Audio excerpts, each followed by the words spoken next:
Great. Thank you so much for this opportunity. And this is a joint work, as you said, with Matthias, Qian, and also Mark Verhagen, who's a doctoral student in sociology at Oxford as well.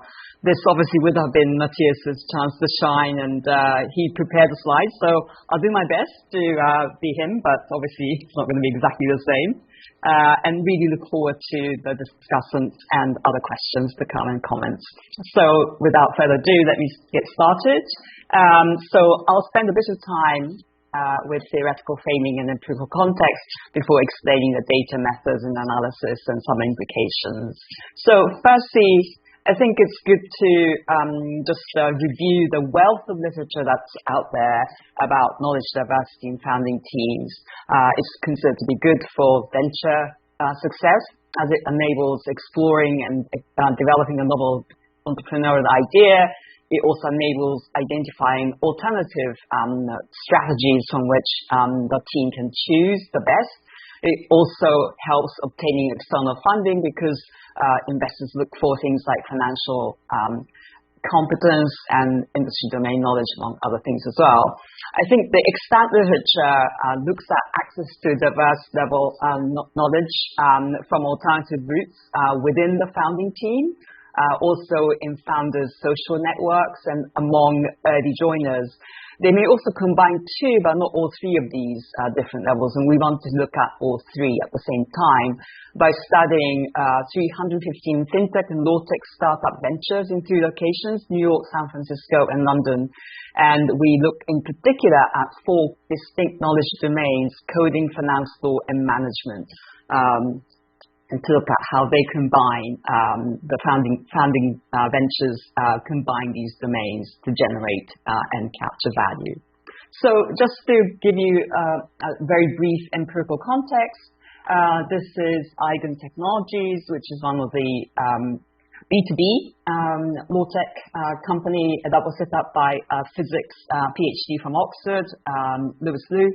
And this particular venture is very technology heavy. They do basically natural language processing to identify data in contracts such as derivatives contracts so that they can manage risk better and to automate manual labor heavy tasks. Another example, this is B2C, is a company called Farewell. They're into probate and will writing, but combines it with services related to funerals, which obviously sadly thrived during the COVID-19 lockdown. So our main research question is to do with how do founders access a variety of knowledge they need to start up and scale up their venture. As I said, the extant literature tend to look at the pros and cons of knowledge diversity within the founding team, within the social ties, within early joiners, and we want to convert that into looking at the resolution of these trade-offs and pros and cons of knowledge diversity across different levels. I think it's probably also fair to say that much of the extant literature tends to focus on founding team characteristics as given, and then to look at its impact on scale-up venture growth. We want to examine the formation of founding teams a little bit better as well. So just to motivate the discussion with simple data analysis, this is just raw data plotted. We look at ventures which are solo founded ventures and just looked at the log of employment over time. We compare that with knowledge dissimilar founding team ventures, and we don't really see a huge difference between the two plots. But when we look at the knowledge similar founder ventures, we see a distinct difference in the degree to which the ventures grow, and so that's kind of a simple motivation for why we looked deeper into this. Just very simple review on the theory. We're looking at knowledge diversity and similarity, as you can see in the simple diagram on the right. Individuals with similar knowledge domains, so these are people on the left of this diagram, are good at sharing values and status and common understanding arising out of that is lower coordination costs, which improves execution capability. On the right of the diagram, we also find that individuals with dissimilar knowledge domains draw on a variety of information experience, which enhances the chance of creating novel ideas. So what we want to do is to kind of think about the sweet spot between the two. How can we combine the best of both? And that's a motivation. We also want to make a distinction between the startup phase and the scale-up phase. The startup phase, when founders are still coming together to establish a venture, they're still deciding on the best strategy to adopt, and by establishing product market fit through experimentation. In the scale-up phase is very much about accessing knowledge which it doesn't have within the founding team to really focus on scale up. And we find something slightly different between these two phases. Let me then move on to elaborating on the three sets of hypotheses. One about the founding team. So the first one, you can see in this simple diagram that we have three types of founding teams. Solo founder team in the middle, and then what we call knowledge similar founding teams, where in this case, three coders, they're all coders. On the right, we have knowledge diverse teams, so one coder, one manager. And we actually hypothesize in this way that founders who select knowledge similar co-founders tend to experience faster venture growth over time. I haven't got a huge amount of time to elaborate on the sub-hypotheses, but we also want to make a distinction between different types, substantive types of knowledge domain, and this is our first attempt at doing that, which is about technological competence leveraging, which really is about founders with technological knowledge that have a better way, basis for linking and delinking their technology for various use cases, so that we argue that they have a better chance of identifying better and more solutions for a variety of clients. And that leads to this hypothesis that the presence of technological knowledge among founders enhance the positive relationship between knowledge similar founding teams and venture growth. Let me move on to the next hypothesis, which is about the social ties. And this is a complicated diagram, but comparing founder A and founder B in the diagram, I hope that you can see that founder A is better connected than founder B, but not only that, founder A is better connected to other founders whose knowledge domain is different from one's own. And this leads to a second hypothesis, that founders with more social ties to knowledge domains of knowledge dissimilar founders experience venture growth over time. And we also have a sub-hypothesis around knowledge, technological knowledge leveraging as well. The next set of hypotheses is about early joiners. Again, comparing these outer diagram plots are about the early joiners. You can see that to the left, you have early joiners who are varied amongst themselves, but also dissimilar from the founders themselves. And we hypothesize that the ventures who recruit early joiners who are dissimilar to their own experience faster growth as well. I'll omit the explanation about the technological knowledge of the founders and its impact for now. So what we want to do is to look firstly at the data set construction.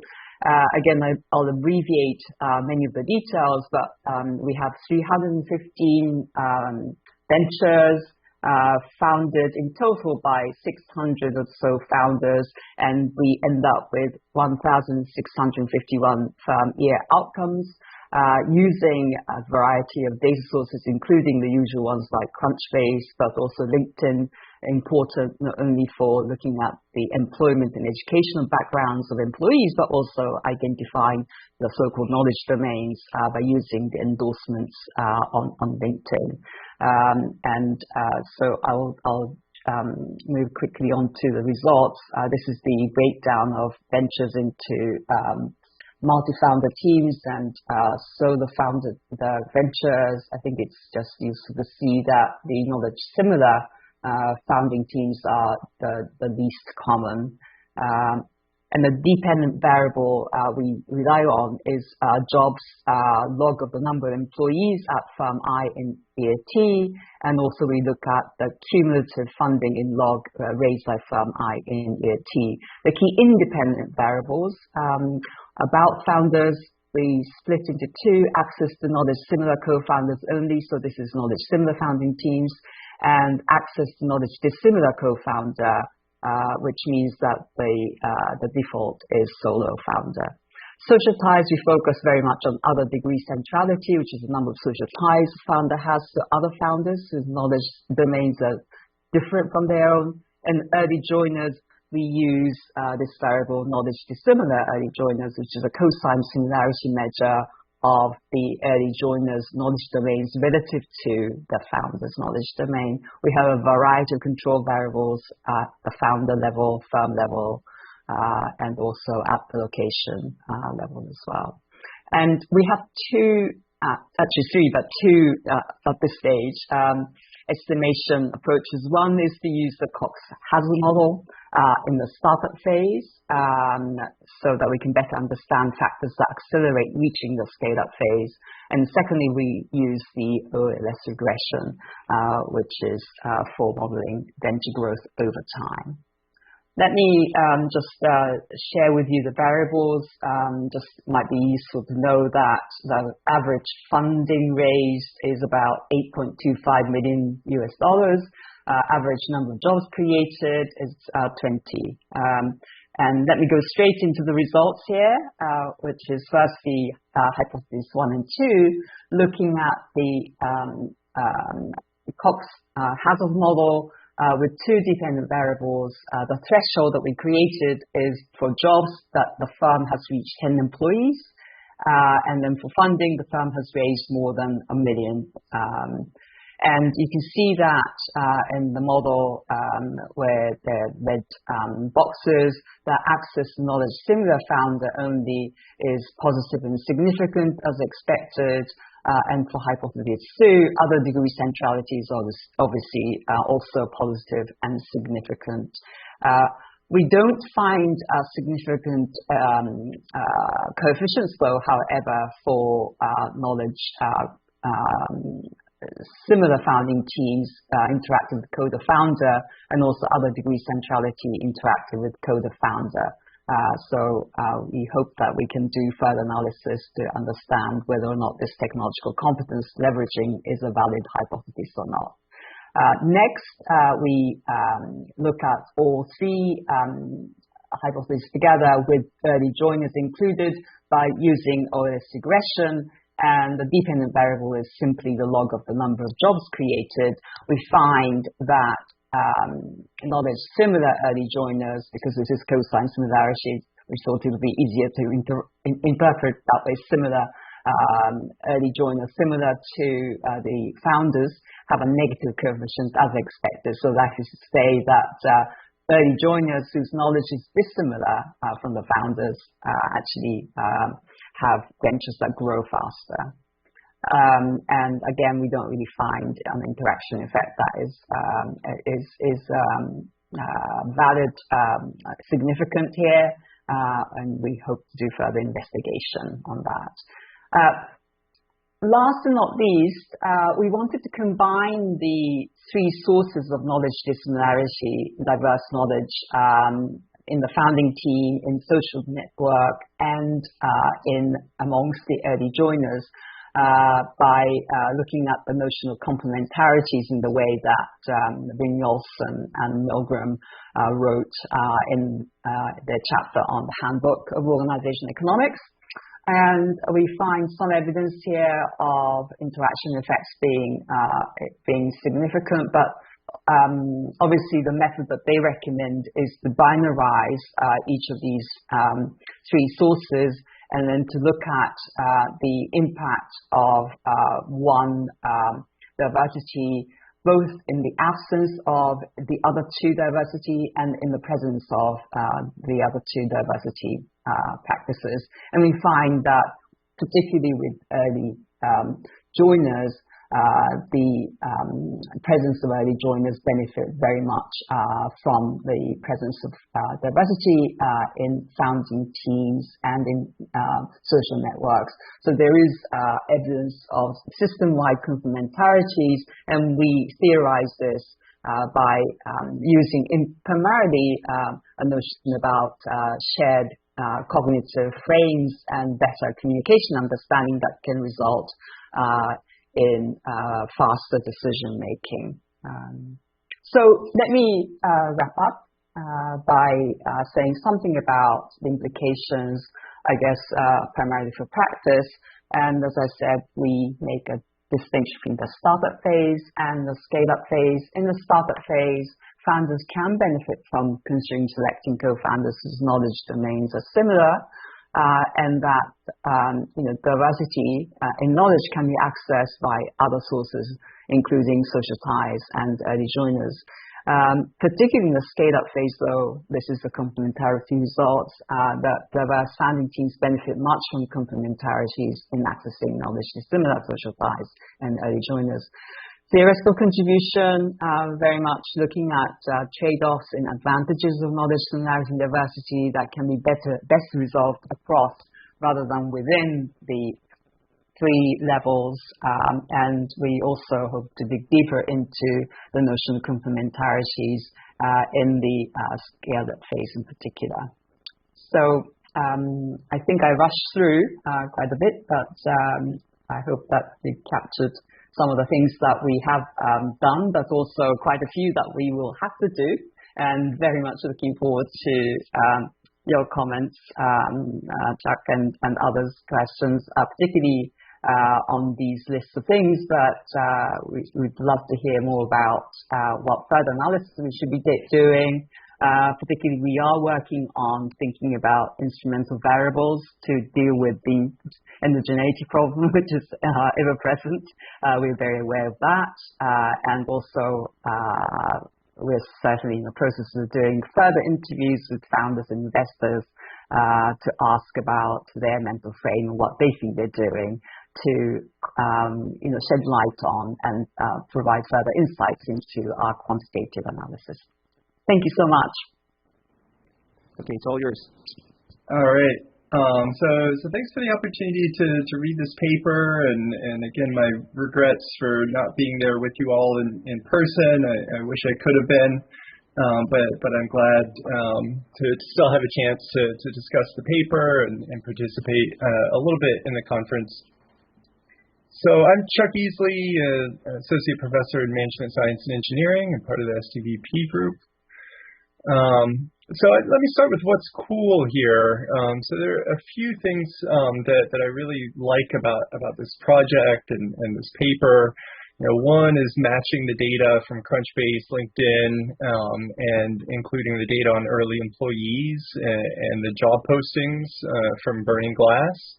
So I know this is not easy, and not very many people have linked all of these together. So kudos on that. So lots of exciting, hand-collected, curated, matched data on career histories, which is pretty rare. Two very hot sectors, Fintech and Lawtech. And then mostly unexplored question around the impacts of especially the early employee composition relative to the founding team composition on the startup performance. In terms of areas that need some more attention, so the first to my mind was, I really wanted to put this paper more in conversation and in debate with other papers in the literature, and to think a little bit harder about, is this what we'd expect based on existing work? Where do we find, differences relative to what prior work has found, and then what might some of the explanations be for those differences? So Beckman and Burton in particular, and others have tended to find better performance with functional diversity among the founders. So in that sense, the finding of knowledge similar co-founders being quicker to hire is surprising. But the DVs are not exactly the same, and so that makes it a little bit hard to compare, actually. There is some other work in the OB literature showing that homogeneous teams tend to have these faster decision-making styles, and so in that sense, maybe this is expected, knowledge similarity because of the lower communication costs and shared cognitive frames. Maybe we might expect that more rapid decision making, but whether that actually leads to better long-term performance is still a little unclear.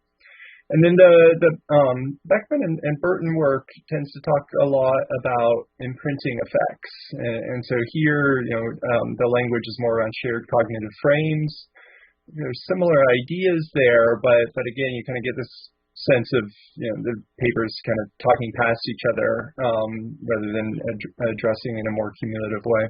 So the DVs I already mentioned, it'd be nice to sync these up a little bit more so that we can actually compare this against the prior papers.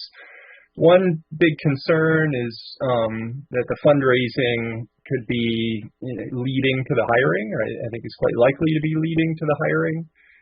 So right now, these are kind of framed as like sort of, robustness checks against one another, but I'll show some data from a working paper in a moment that seems more likely that the fundraising is coming first, and then that leads to the hiring of the early employees. The paper here uses employee growth as the main performance measure, and the prior work, Beckman and Burton, and my paper with David Hsu and Ed Roberts, we tend to use IPO and acquisition outcomes, and so I'm wondering if that might be what's leading to the difference in results around diversity in the co-founding team. And then the next thing that I think could use some additional attention, and there's steps in this direction with looking at the coding knowledge, but is different types of ventures that are driving these results. And so I'll circle back to that in a little bit more detail in a slide coming up.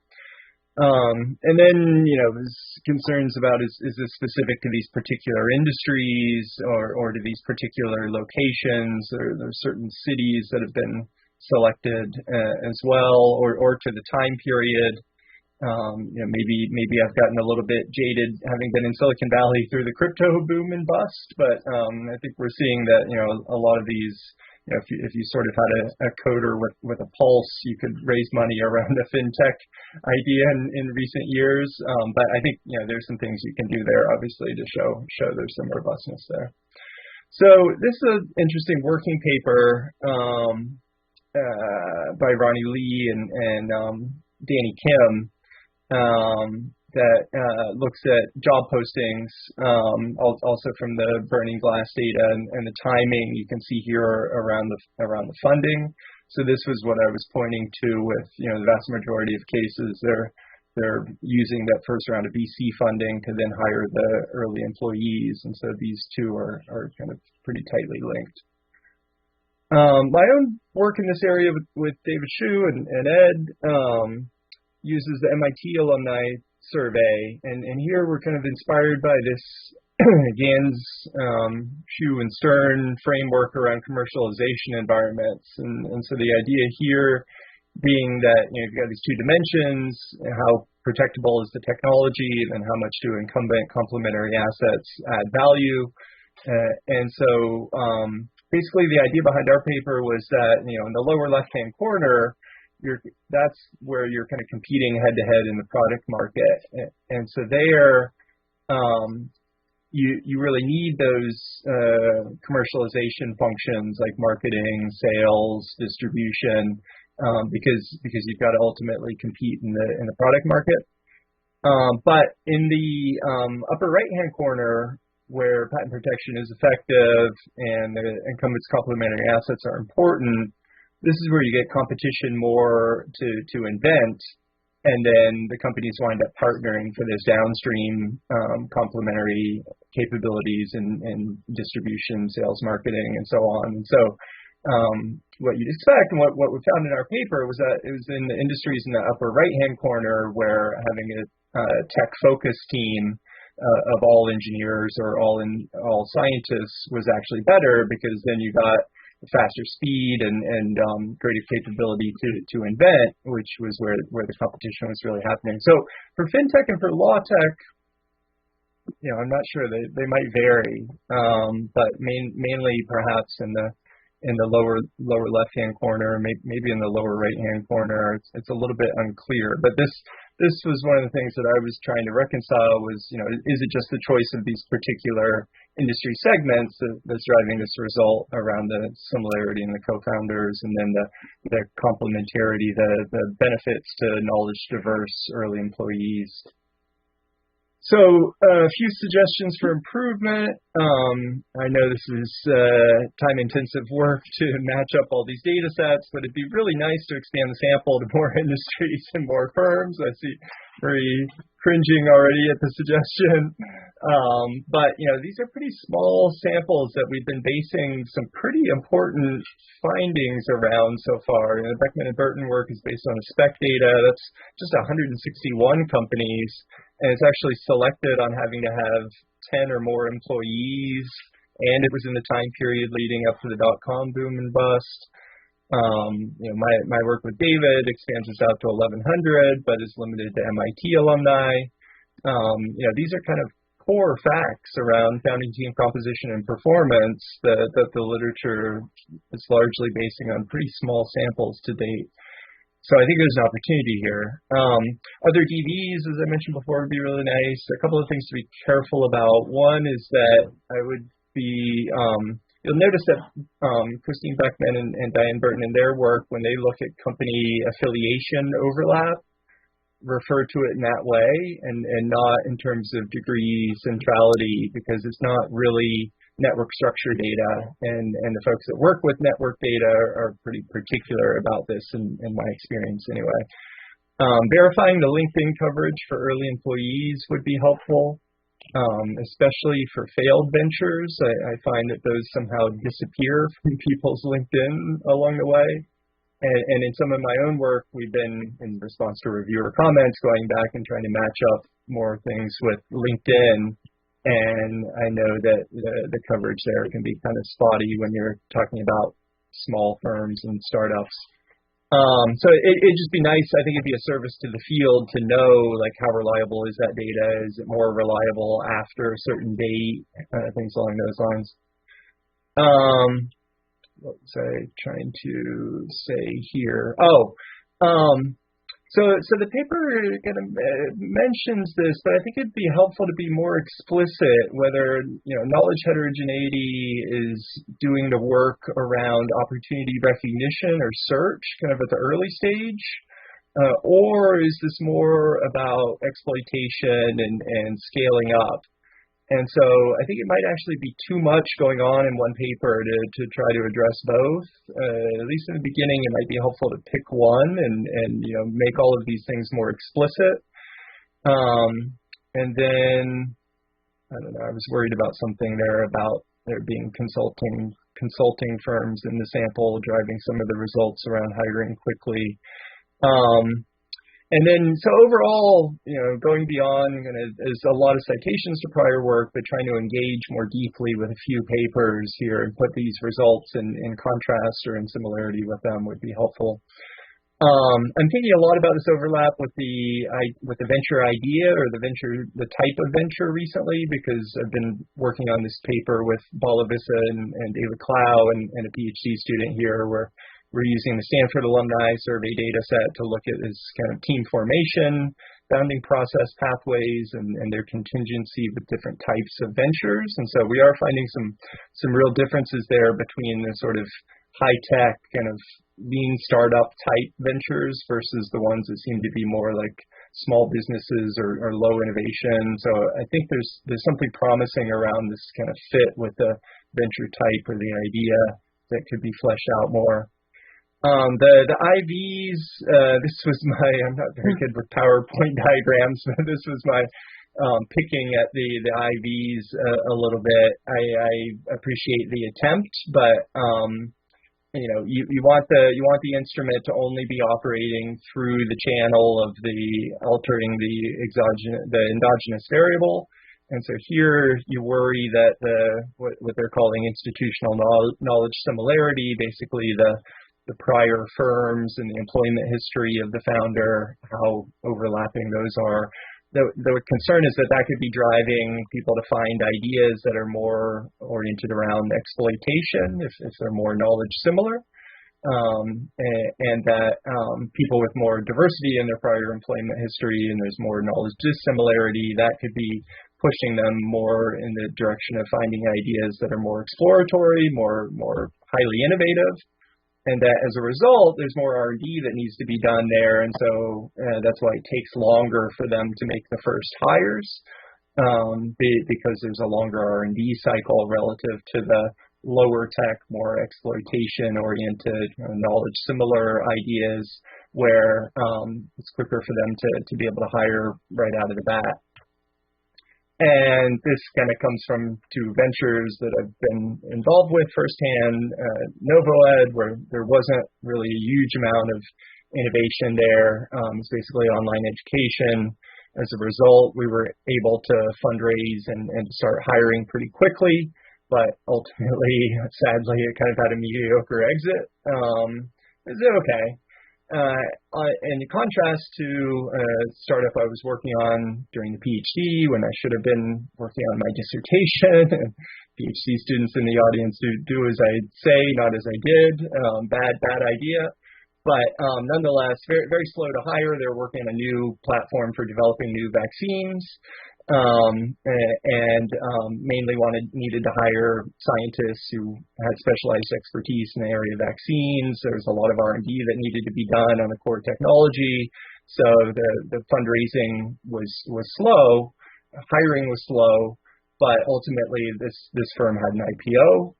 And so I think the qualitative, those interviews that you were mentioning will be helpful to kind of flesh out some of this context. So overall, this is kind of the triangle that we aim for: unique data, novel simple theory, important research question. I think the current draft is kind of up in this right-hand corner. If we can sort of push it down a little bit more toward the middle, I think that would improve the paper in general.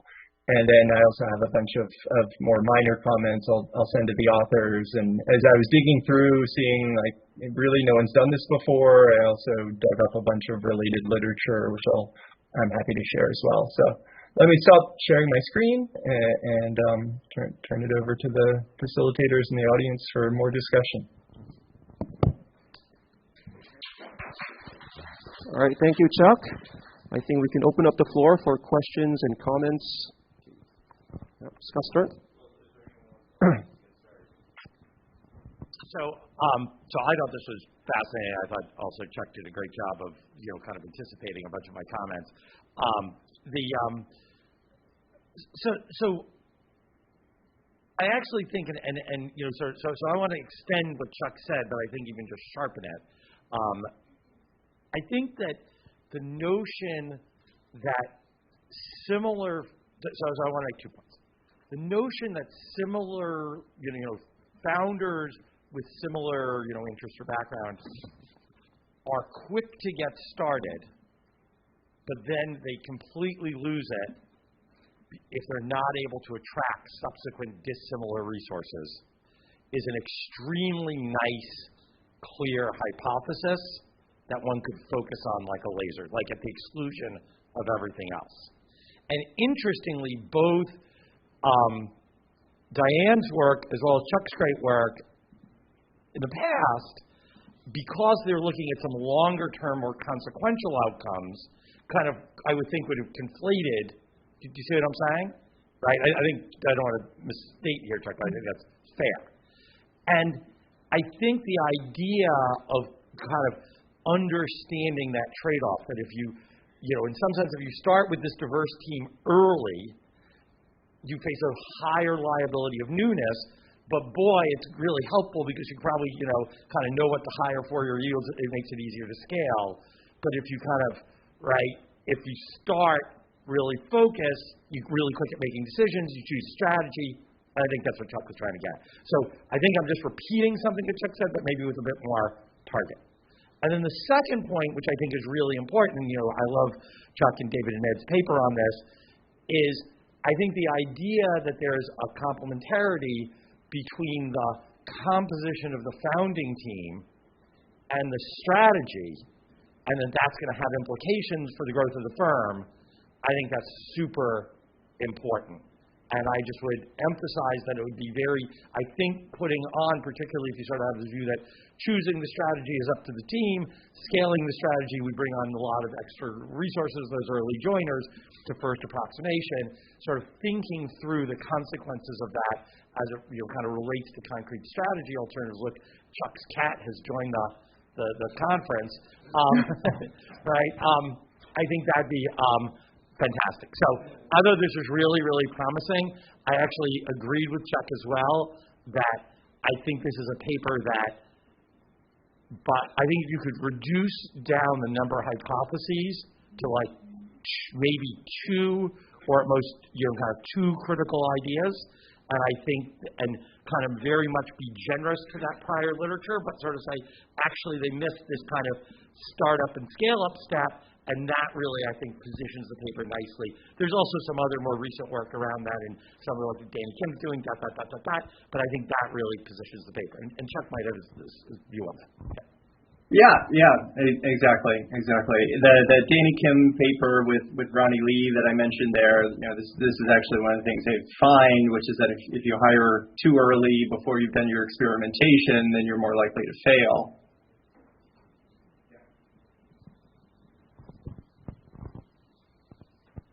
Did you want me to react, or should I just, given the time, take more questions? I think you could react since we don't have additional questions right now. Yeah. Okay, great. Well, thank you so much, both Scott and Chuck. And it's been a real learning curve for both of us since we haven't spent decades on this particular area of entrepreneurship. And one thing that has struck me from both of your comments is to really kind of sharpen our argument by being a bit more focused on deeply engaging with a specific kind of argument that's kind of floating around but haven't been studied. So Scott's phrasing around really kind of thinking about the early stages and the advantages of knowledge, similar founders, quick to get started, but lose it if they don't access diverse knowledge. I like that a lot. In thinking about some of the suggestions that you make, and we have to really think harder about the dependent variables and sort of test whether or not our findings are different because of different dependent variables. That's all taken, and we'll definitely do that. But coming from the outside, I think one thing that has struck me is the relatively small sample in this particular area of study, and so I did cringe when Chuck, you said that we should expand and do more data collection. But indeed, we are actually, Matthias is really assuming that his voice is still not back, leading a project that I'm also working on to try and get at all UK-based AI ventures using Borhurst as a data source to do something that would be of public good, hopefully, to open source a database that will contain all the observation points in the data that we're looking at. So we're about 3/4 of the way through that, and hopefully if we succeed with that, we're calling it Venture Analytics Initiative. We hope that we can make that public, given that the companies housed in the United Kingdom have already registered and also dead or dying ventures as our population. We thought that we should start there. So hopefully we'll get to conclude on that project by next year this time. Yeah, LinkedIn is the real bottleneck. So if you can find some way to either connect with one of the teams that has gotten access to the LinkedIn graph or find clever ways to not need to use the LinkedIn data, then suddenly the sample size gets much easier to increase. Yeah, absolutely. There's some legal and regulatory gray area with respect to LinkedIn that we've been eyeing for the last 2 or 3 years. And I think that maybe they will shift their stance. But for now, it's not been very easy to say other than that we're hand collecting specific types of data for research purposes, and the economic graph project seems to be not really there, and they seem to be privileging partnering with large international organizations like the World Bank and others, but maybe they'll get to partnerships with universities eventually. So anything that we can do to contribute to that, maybe there should be collective action, I have no idea, but that's just probably a slightly vague but big idea here. That would be great to get data access. But data, because it's private information in many cases for unquoted companies, and I think it's really, really important that we should be able to, as academic community, unlock that potential to be able to access data. And some of the, I think, stakeholders include venture capitalists. And so I'm hoping that there could be some evangelizing that could happen with them. And you're sitting in Silicon Valley in the midst of all this, and I don't know whether the mood has changed in any way with the data-driven decision making. We'd love to hear views on whether or not they'll be more willing to share the data in some way.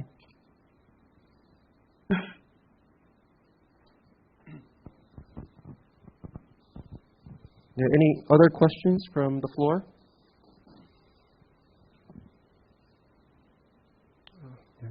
Okay, we have a question from Wonjun Kim. Thanks so much for a very interesting paper, and I really enjoyed. And one thing that maybe already discussed, but maybe you can also see the failed startups. And then compare, because sometimes the failed startups, some startups, they go faster by focusing on one thing's very specific services or innovations. And some startups, they start with very diversified services or innovations to broaden their kind of market. It's maybe rare, but depending on the types of startups and also the required knowledge, whether the diversified knowledge or the very focused knowledge changes. So the failed startups and successful startups, if you can control that part and see what happened, maybe you can find some of the kind of tips what's going on with the knowledge diversification, I think.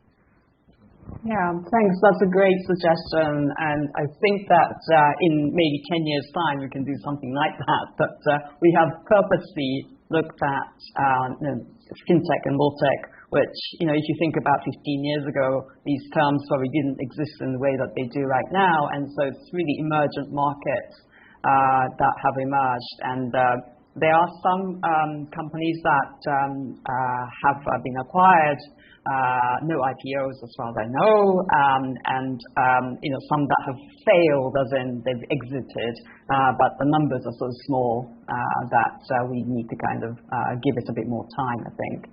But I think the advantage of looking at these sectors for now is that some of the insights should also, translate into other areas where the current phase of digital technology with artificial intelligence and machine learning are doing something around the possibility to scale up, and that's another reason why we focused on this particular area as well. Whilst all tech ventures, scale up is really important. But given the nature of the data and the nature of the technology, that the potential for scale up is huge in any AI-based ventures. So we're hoping that it will clarify what makes these ventures successful as opposed to fail eventually. But I think that maybe it's too early to do that kind of analysis, as you suggested, maybe 10 years' time. Yeah, sorry, I may have missed something, but I think burning glass also include a job description or what kind of skills they need in the job postings, right? So I guess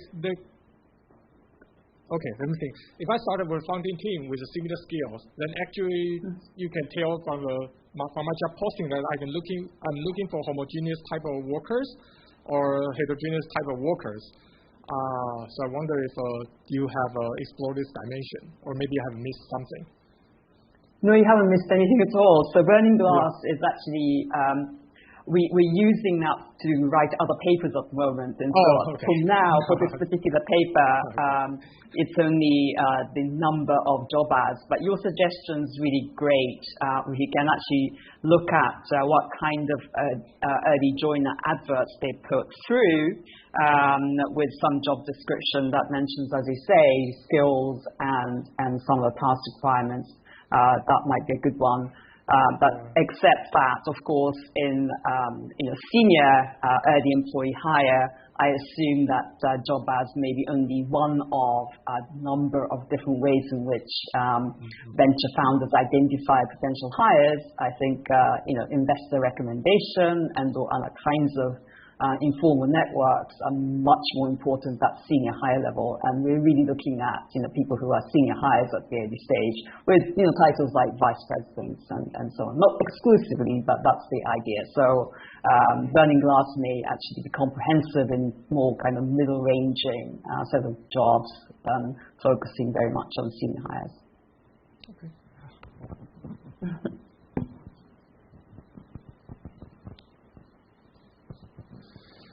Okay. Any other questions? All right. So I think our discussion naturally leads to our next paper, which is related to research-oriented founders. So let's give a big applause to the founders. Okay. Okay, thank you very much. So I first want to thank the conference organizers for including our paper in this great program. It's really a great honor. So I'm really regretful that I cannot travel to the conference in person because we still have very high uncertainty here in China regarding the COVID situation. But I look forward to your suggestions and comments during the discussion or afterwards through emails. So this paper is a joint work with my colleagues at ShanghaiTech. We have 2 computer scientists on the team, as well as with Professor David Xu from UPenn. So in this paper, we study venture performances of research-oriented founders. A bit of the motivation here. In many countries around the world, we actually see an increasing number of PhDs awarded in the STEM fields. Here, I'm showing you guys the graph plotted using the data from NSF, the number of PhDs produced in the US in the STEM fields. So there we see a very steady increasing trend of the number of PhDs, and such number has increased to about 33,000 in the year of 2020. In the meantime, there are huge imbalances between supply of PhDs and number of academic positions available.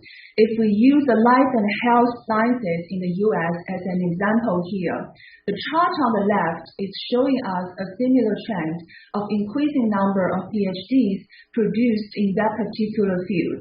And the chart on the right, however, is showing us the share of employment sectors that those PhD graduates going into. So there are 2 things to note here. So first, the top declining curve, the blue color declining curve, is representing the share of jobs in the tenure track position. So it's declining over years. And the red curve on the top is showing us the share of employment in private sector. So it has been increasing, and now it has become the largest sector of employment of PhD produced in that particular field. So if those people are going into the industry, technology commercialization would be one important pathway to go, given how tech entrepreneurship is important to our economy. So there are different ways to carry out tech commercialization. So in spin-out, the scholar would start their own company and try to commercialize their own inventions. We have some high-profile examples, such as the PageRank algorithm that Google was built on, and the gene editing technology that GeneTech was built on. And this phenomenon has been studied extensively in the literature as well. Alternatively, a scholar can found his or her own company but do not get engaged in commercializing their own invention. So we have the examples of Intel and Adobe, whose founders all hold PhD degrees. And there's a small but growing literature that look at this phenomenon. However, it's not clear yet in the literature about how the human capital of those research-oriented founders affect venture outcomes. So what we do in this paper is to ask the question, what is the relationship between research-oriented human capital and venture performances? So we conceptualize research-oriented founders as individuals who have hold a peer-reviewed academic publications. And this is a broader concept than those that were studied in the existing literature.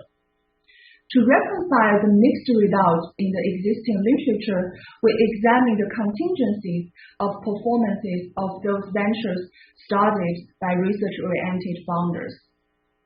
And to do that, we borrow techniques from computer science. We build a comprehensive sample of VC-funded founders worldwide with publications in the STEM field.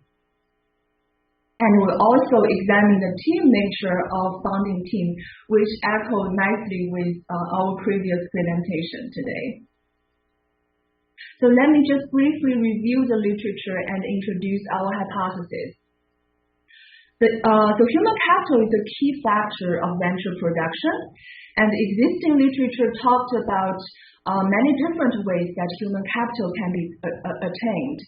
So it can be attained through educational training, in particular training of entrepreneurial skills, and it can also be obtained from work experience of founders.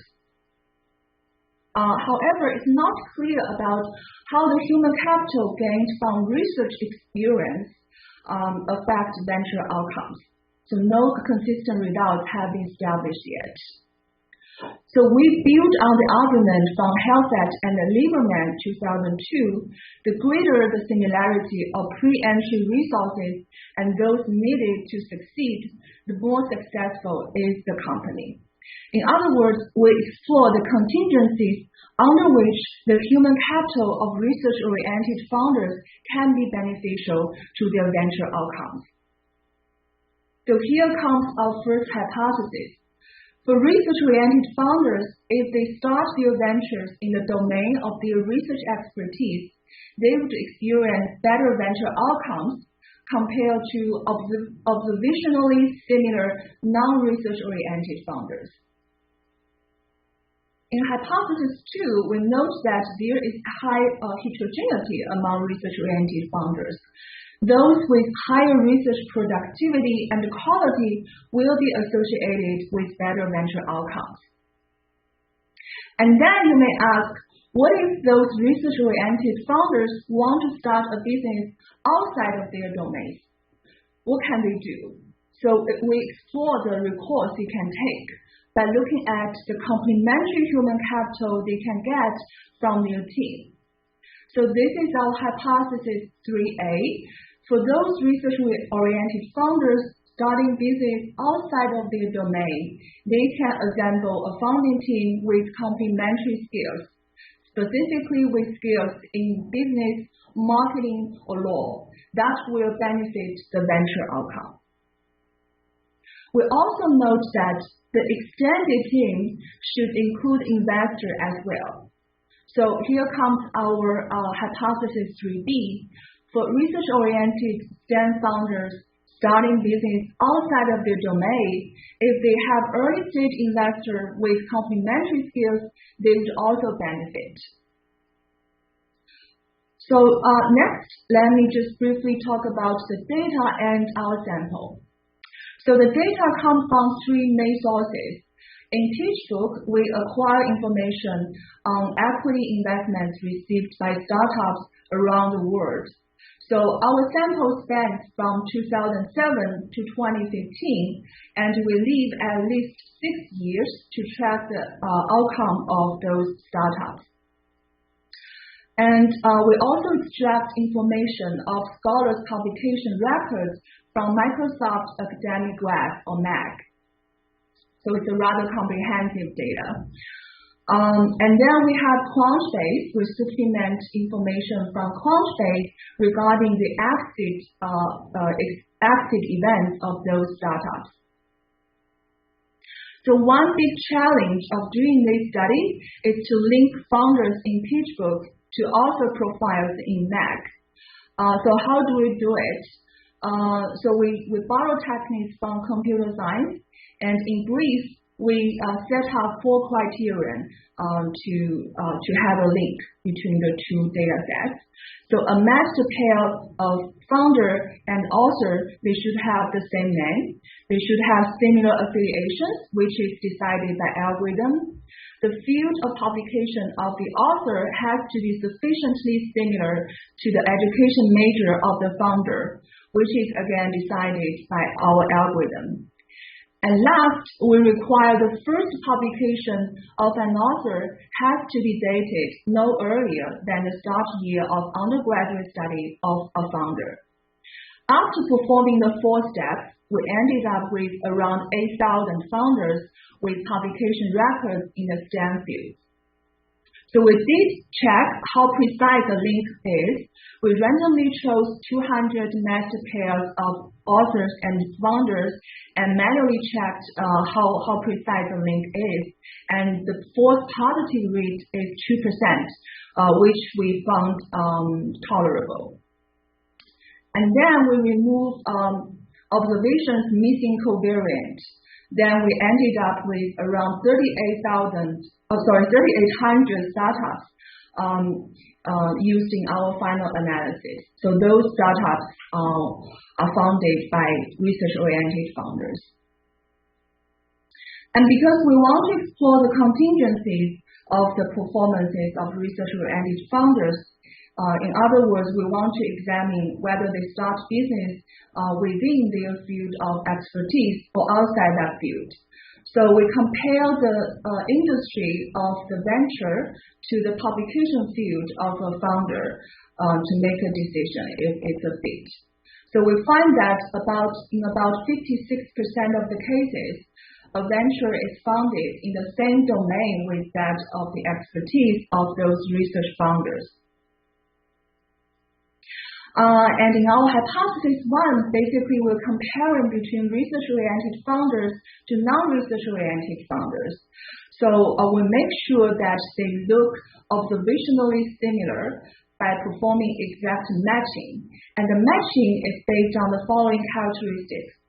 So they have to be located in the same country, in the same industry group, and the company has to be founded in the same year, and also they have to receive their very first external funding round in the very same year. So with that matched sample, we are ready to carry out empirical analysis. This is the first set of a test we did.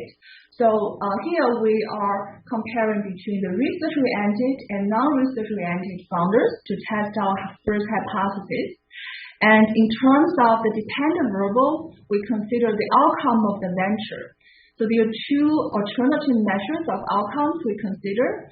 The first is success, which is conventionally used. It equals to 1 if a startup went through an IPO or an M&A exit, and equals to 0 otherwise. And the second measure here, good exit, is stricter. So good exit refers to an IPO or an acquisition with a disclosed valuation of at least 2 times of all invested capital in a focal venture. And of course, our variable of interest in this analysis would be whether we have a research founder on board. We control for a bunch of other things, the characteristics of startups, of VC firms, of the rounds, and also a rich set of big feedback. And here are our results. In column 1 and 2, we report the results using the entire sample of matched research-oriented and non-research-oriented founders. But what we want to focus here is really the 2 columns in the middle, column 3 and 4, where we use a sample in which research-oriented founders start business in the same domain of their expertise. So we can see that those research-oriented founders, they do perform better compared to their non-research-oriented peers. So how big is economic significance?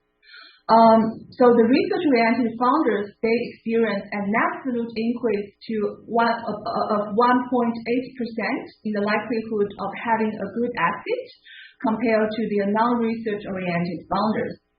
And in the entire sample, the mean rate of good exit is actually 8%. So this magnitude of effect is significant. This actually represents about 20% of the mean level of good exit likelihood.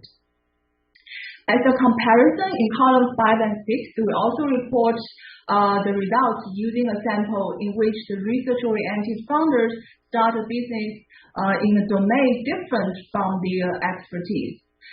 In that case, we see that they actually don't have any advantage. They actually perform worse than non-research-oriented founders. And now let's restrict our attention to the research-oriented founders only. So now we are considering how the research productivity or quality of those founders affect their venture outcomes. So now our variable of interest become the measures for the quality or quantity of academic publications of those founders. And we have 3 alternative measures. We have the total citations, we have H-index. So those 2 measures are reflective of the quality of research. And the third measure we consider is the total number of papers published by the founders, which is a measure of quantity of research. So here are the results. Again, we're using 2 alternative measures for outcomes.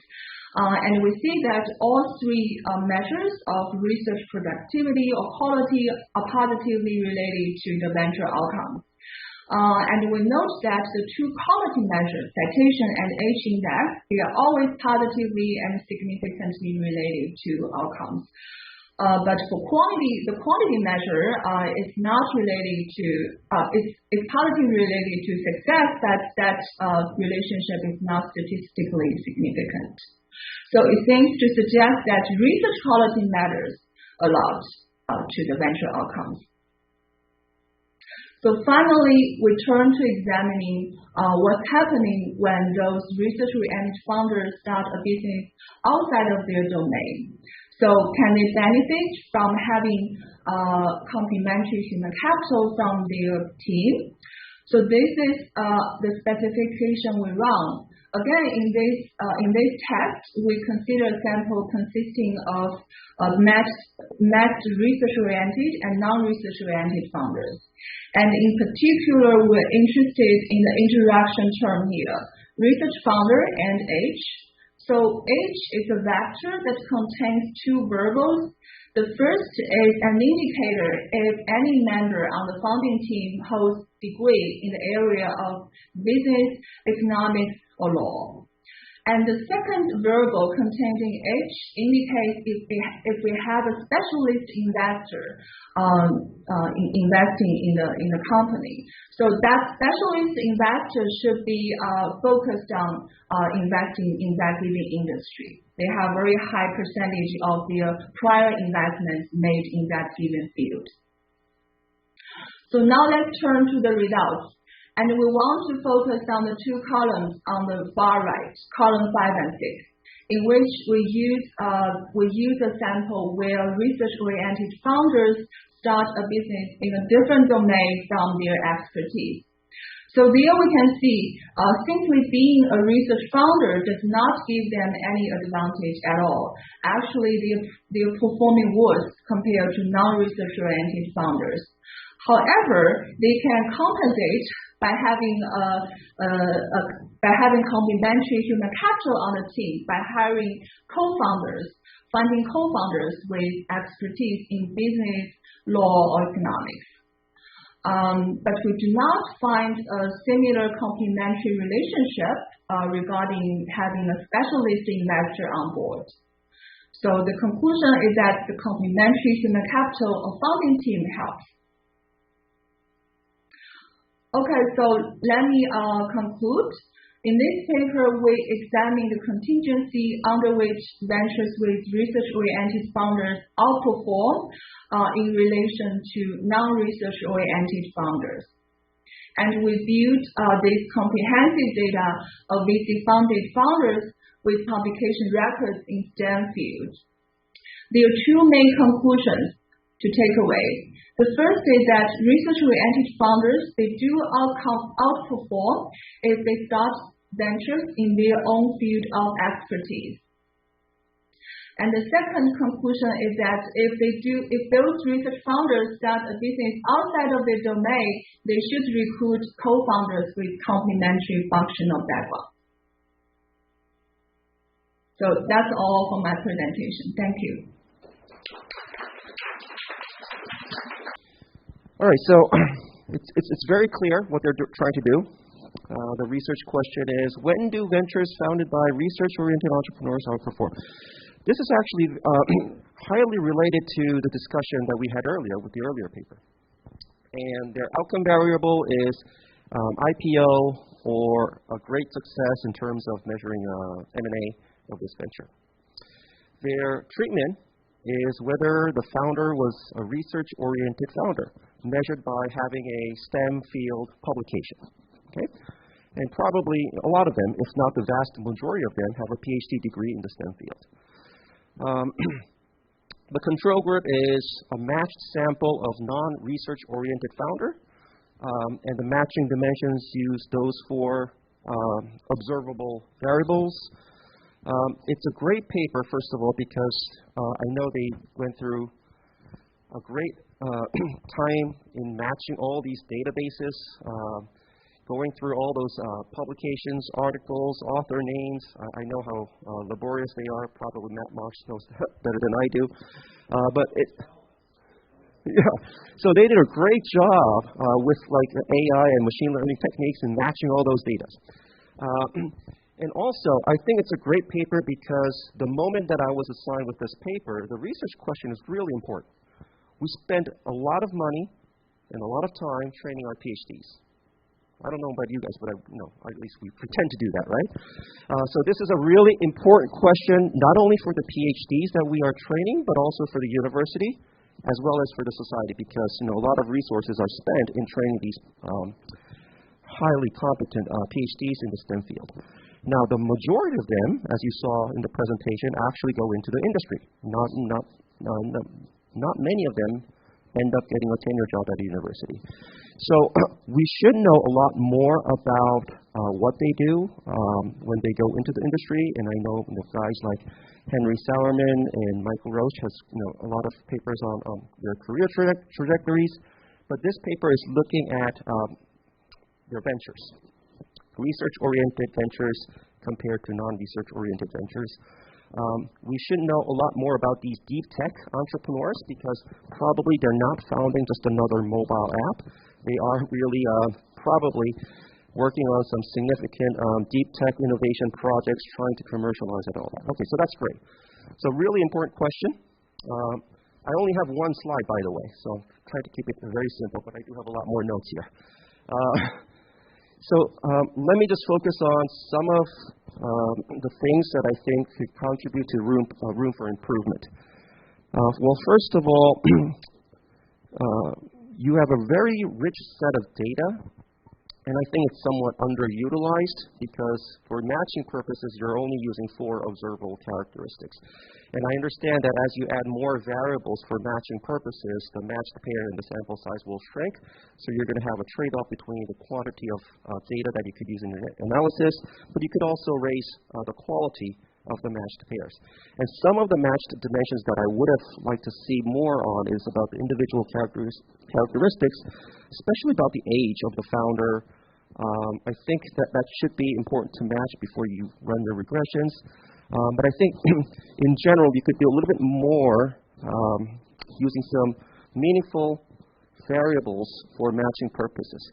But at the end of the day, even if you match the research-oriented founders with the non-research-oriented founders, these are all still based on observable characteristics. And there's probably a lot of unobservable that plays a significant role here.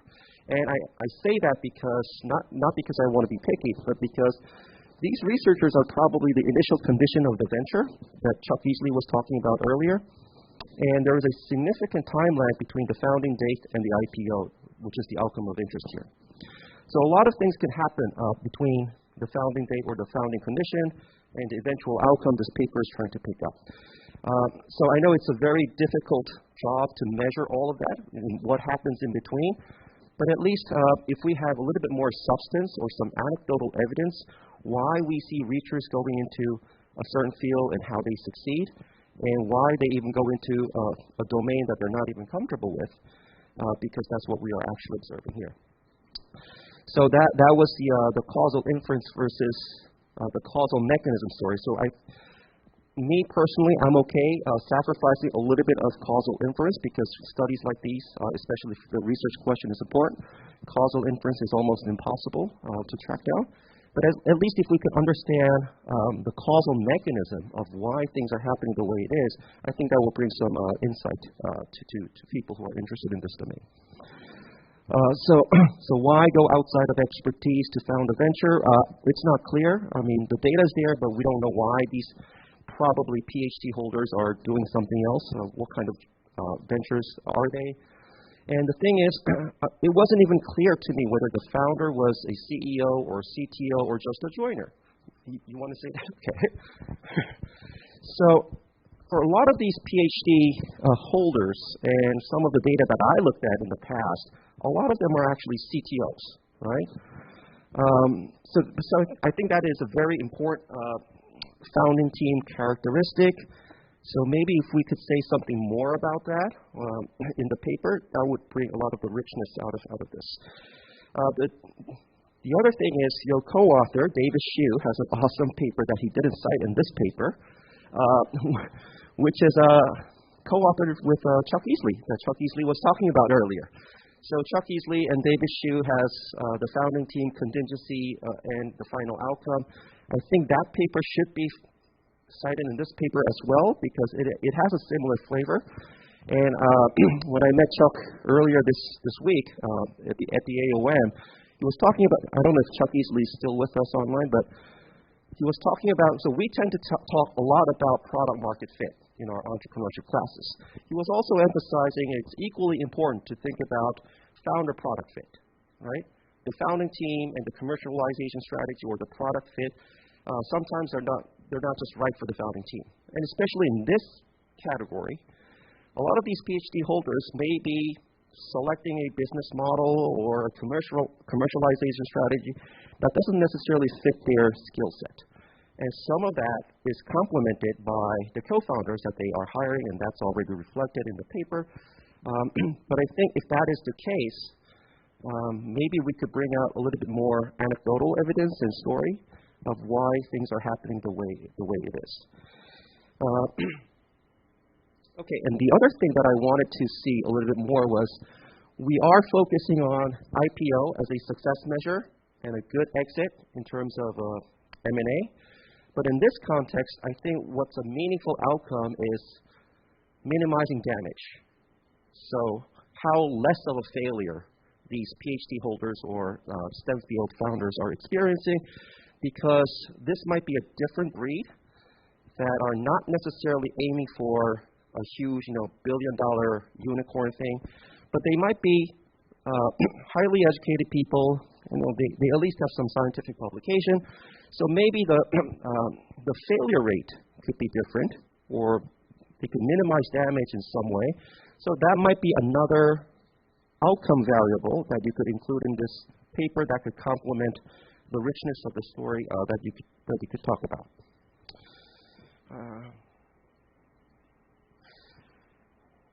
Okay, and I think that's it. All right. So my time is up. I'm going to open up the floor for any comments, questions to the author. All right, let's start with Matt here.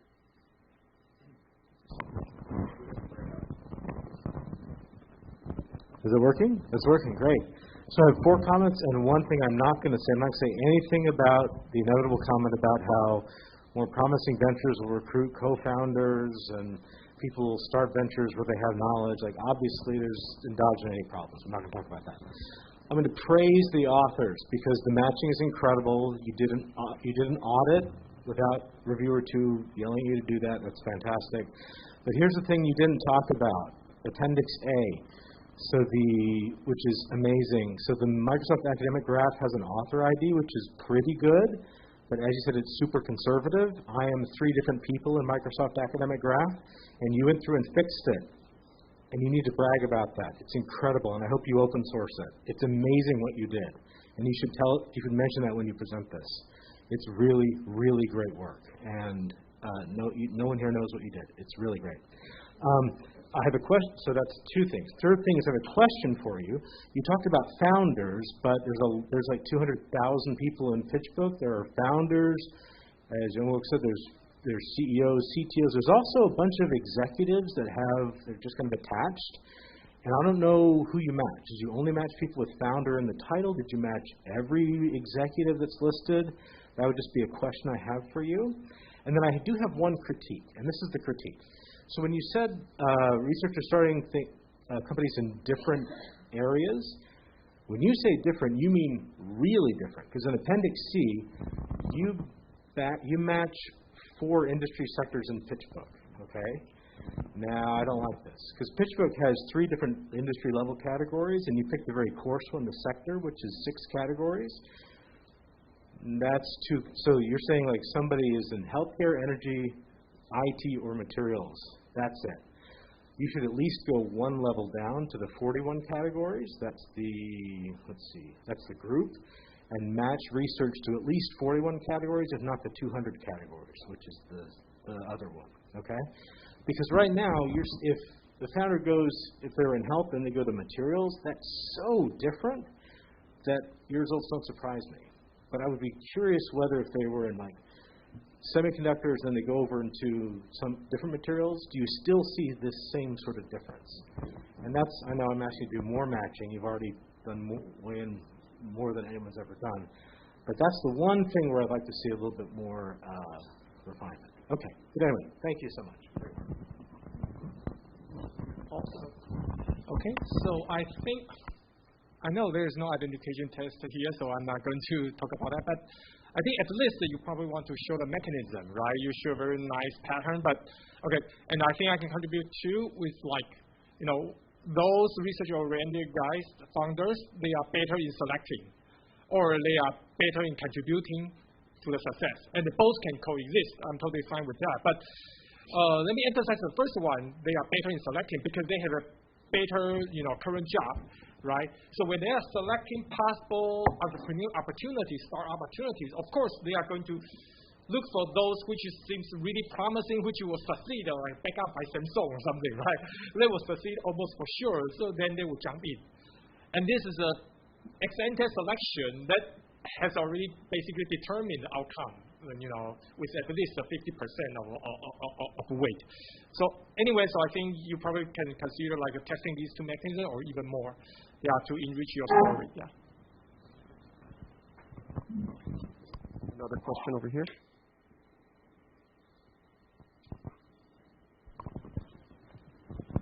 Yeah, thank you for that presentation. I think it's a very important question, and it has tremendous implications, I believe.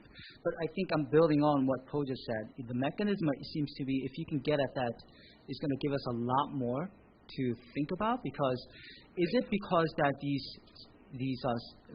research-oriented founders are doing some things that, so methodologically, are they doing something? And I'm wondering whether are their inventions or whatever they're working with, are they more scientific in nature? So if they're inventing something, is it the product or the technology that's more scientific, or is it the methodology that they're using? So Gambardella has a paper that looks at scientific approach to invention.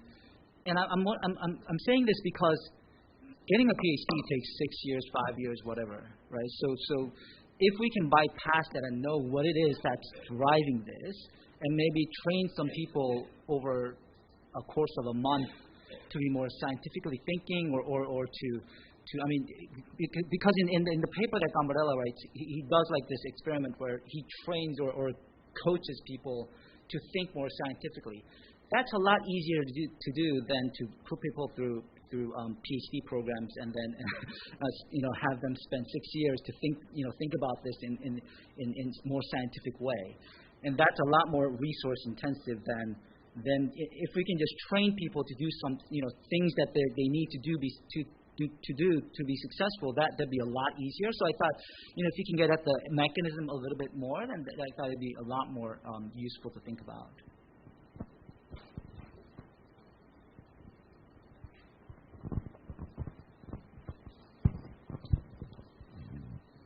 Sorry. Thanks so much. I'd like to echo the comments that this is a terrific project, really a tremendous amount of data work already done, and so because it's cheap for me to do so, I'll ask for yet additional data work.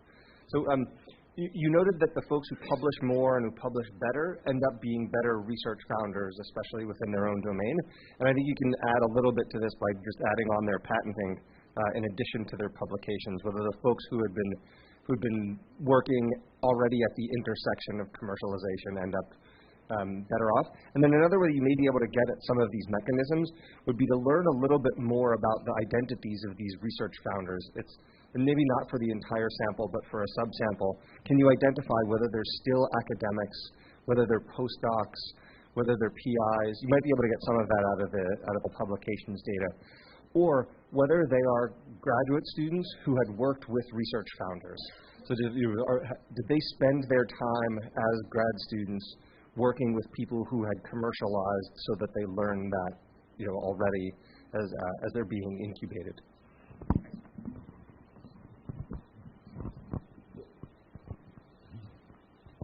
So very, very interesting on a whole bunch of different dimensions, and I basically agree with a lot of the different comments that were made.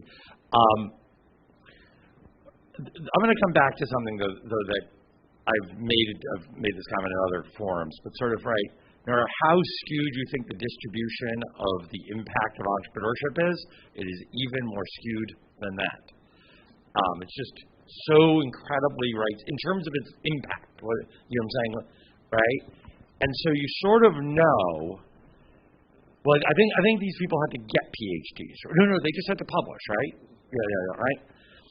So by construction, Larry Page and Sergey Brin, they end up, like, if you evaluated the outcomes, that's going to, like, swamp the rest of the, you know what I'm saying? Swamp 95, 98% of the rest of the impact, right? Because they're, like, even among IPOs, even among IPO'd firms, they'd be more valuable than many of those, than the sum, if you see what I'm saying. And so, interestingly, I think in terms of, and I think this goes a little bit to a point that was made in a number of ways, these are these big tech, whatever, I think it'd be good to, and maybe there's a separate paper or maybe there's a separate piece of it, but kind of almost evaluate the 5-year ahead post-IPO or the size of the acquisition. I'm not quite sure how to do it, but so you can really get at, are these very, very long tail outcome type of, you see what I'm saying? And then I think that might end up, I bet you that will even more, that will sharpen the importance of the reliance on the prior knowledge, sort of some core, as the thing that becomes the seed corn upon which is built. So I think that in many of these situations, what you have is that you have some recent PhD or student or whatever it is who is aware of just an enormous technological possibility. They build company, and everyone else is like, everyone else at the Homebrew Computing Club was like, oh, this is great, we can build computers ourselves. And Steve Jobs and Steve Wozniak were just smart enough to realize, and we can build them for other people, right? They ended up getting all the money. Do you see what I'm saying? And so I just think that there's like something very important in that. So I had lots of other comments, but I just think that really understanding the context, the closer you can get to getting to that sort of observation, that kind of moment where somebody with a technical background sees a meaningful opportunity and is also able to transfer, and then once again, that really then corresponds to then those are the ones that are going to be associated with these. They might take a long time to build in terms of their impact. They're these kind of deep tech ventures, but then they really have. And Fiona Murray's been doing a lot of work around that in the last few years. I mean, more in a practical sense in building the engine around MIT, and it really is a kind of whole philosophy about how to create institutions in this area.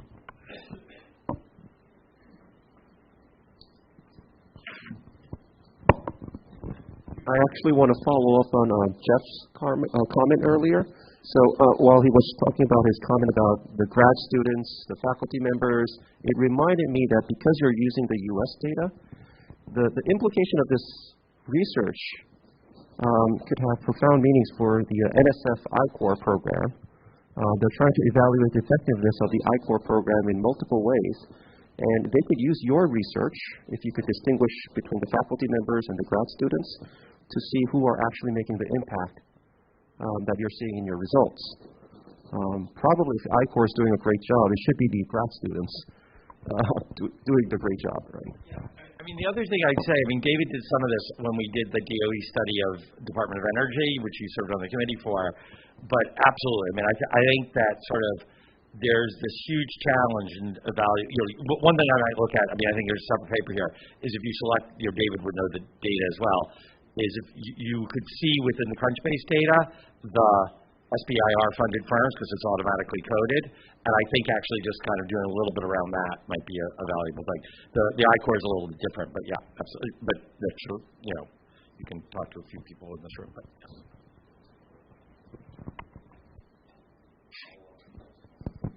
All right, any other questions or comments? Maybe the author could respond to some of these comments, or feel free to say anything you want. We have ample time left. Okay, thank you all very much for great comments, great suggestions. I'm really grateful for that. So I think I will just try to respond some of the key issues that you guys raised here, starting from the discussant point regarding our matching process. So I think it's a great suggestion that we can improve the credibility of our results by using stricter matching techniques.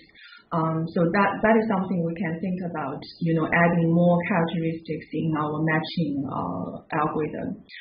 And then regarding, I think a few people, including Matt, also asked about the funding team. So how do we define funding team here? So basically, we take the data we acquire from PageBook. They have identity of funding team of each individual startup. So my understanding is that it's a very small group. It's like the core team of the venture at the early stage of their development, and we only consider all the people that joined the company before they received their very first funding round. So it's really early stage people who get engaged in the venture's development. That means we don't really look at the titles of those people, but we know that they core to the founding and early stage development of the venture. So that's how we define founders here. And I can give you the stats is that the mean level of founding team size in the data is two people. The median is also 2. So it's in other words, it's a rather small core team that is functional to the venture. And then a few people also mentioned the importance to examine the mechanisms of the results, which is fantastic suggestion that we have to think deeper about. So now we're just presenting the relationship between having human capital in research and the venture outcomes, but we don't really dig deeper into that. We did, at the early stage of the project, we did some analysis using patenting as an intermediate measure of success or achievement of the company. For that set of results, we actually get similar conclusions. So basically, those who have training in research, who have research experience, would generate more patents within 3 years from their first funding round. So that is consistent with the main results here. But regarding the exact mechanism, we have to think deeper about that. And of course, we already got some very helpful suggestions on the way to go. So I think it's Jeff mentioning that we can think about the identity of people on the team, whether it's a faculty member or it's a PhD student. So that is something we potentially can do. It just needs more extra data work to verify the career backgrounds or current position held by founder in our data. But potentially we can look into that. I think it's really great suggestion. And Scott also mentioned that we have to think about the skilled distribution of startups in this population. And I think it's really inspiring comment. Maybe not for this project, but I think it's something very worthwhile to look into. For people who have a lot of training in a deep area. How do they finally utilize their knowledge or know-how in the commercial world? I think there are a lot of things to explore there, and the data also gives us the potential to do that. We start the data stuff from 2007, so we actually we have I think starting from 2007 to middle of 2010, we are actually experiencing breakthroughs in many areas of science and engineering. So that is something we did some early work on that. Like we look at how blockchain has changed the landscape of entrepreneurship, how deep learning has changed the landscape of IT entrepreneurship, and so on and so forth. So this is definitely a direction we'd like to take for the next step.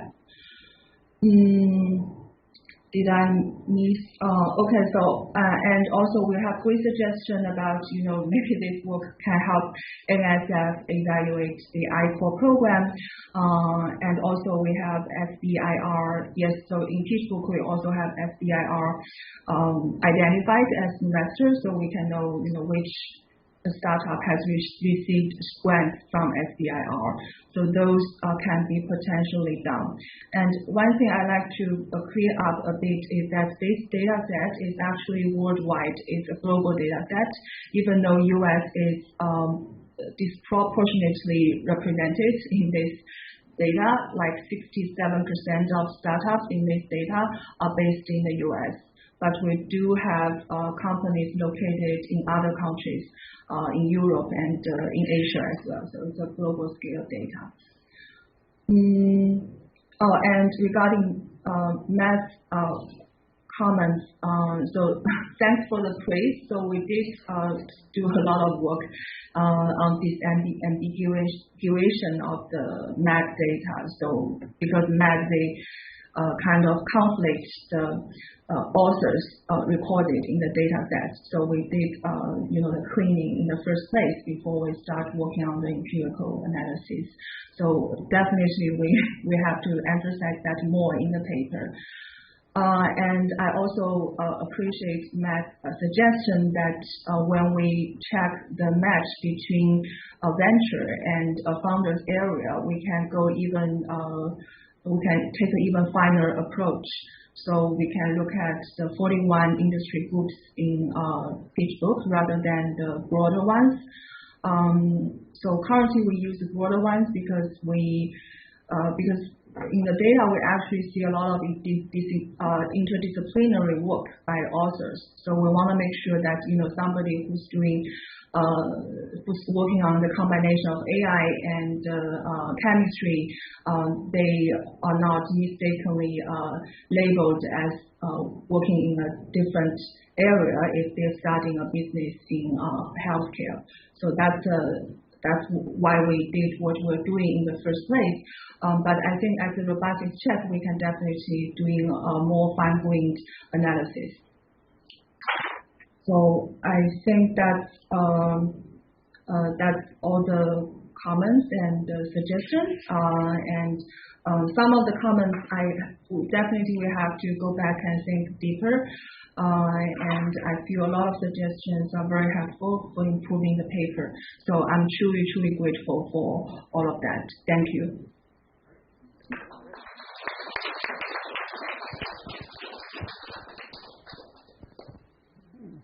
So I think that concludes all of our paper discussions. And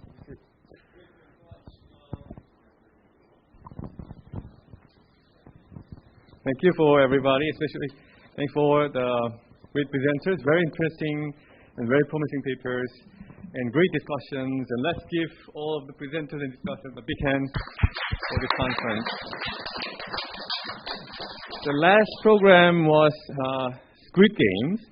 Because of the rain, we're going to skip the last game. But so very, very thankful for all of your participations and coming to this KAIST conference. And and also I'd like to thank for all of our staff members who prepared all this beautiful conference. And thanks so much. And especially Seungmin is outside, right? Can you ask her to come? And yes. And how was it? Was it okay? Great. Thanks so much. And also, I'd like to thank especially our NBER host, Scott and Jeff. And can you give us some? Great. I'll even come on down front, make it look official. Yeah. So we do lots of speeches, we do lots of thanks, we do lots of applause. None of them, however, are more earned than those by Wonjun Kim. This is a wonderful event. It's been a wonderful event for many years. It was tough to keep it together during the past few when we were all online. You've done a wonderful job doing that. You've done a wonderful job building the organization. And one of the things I'm thankful for is that I think this is becoming a lovely community. Some folks are here very regularly. Some folks are here sometimes. And we hope that those of you who were here this year will continue to join us in the future years. I don't know if we're going to announce where our future years will be. We should also, however, thank our friends at the NBER, Jim Baturbal, Tara Malone, everybody over there who's been supporting this for a whole number of years. There are a number of other NBER scholars who have been here very often who we know are going to come back in the future. We'll thank them in advance. But mostly, thanks so much for making this vital, for having lively discussions, for chairing the sessions even after having taught executive education yesterday.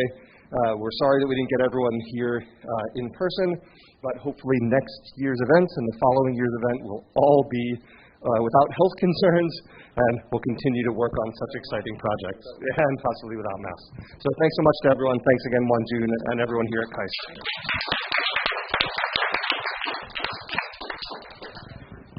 Okay, great. Thanks so much. And then it's great that I'd like to announce for the next year's conference, more than 90% probability, the National Tsinghua University we're going to host for the next year's conference. And because last year was also the National Tsinghua, but it was online because of the COVID-19. And the next year, hopefully we have offline, beautiful in Taiwan and Hsinchu, and then Taipei. So, Paul, can you? I don't know what. Yeah, it's a huge responsibility after having this wonderful event, in-person event this year, and so I guess me and Xiaohui, we will try our best to be a good host in Taiwan. Presuming our government is smart or still be able to open the border, but anyway, we will see. And then we are discussing for the year after whether it can be Australia, hopefully Australia, New South Wales, University of New South Wales, Melivich and Godiavich or something. In a beautiful place, hope we can see in Australia as well in the futures. And thanks everybody for all this time. And then let's give all of us big hands for this conference.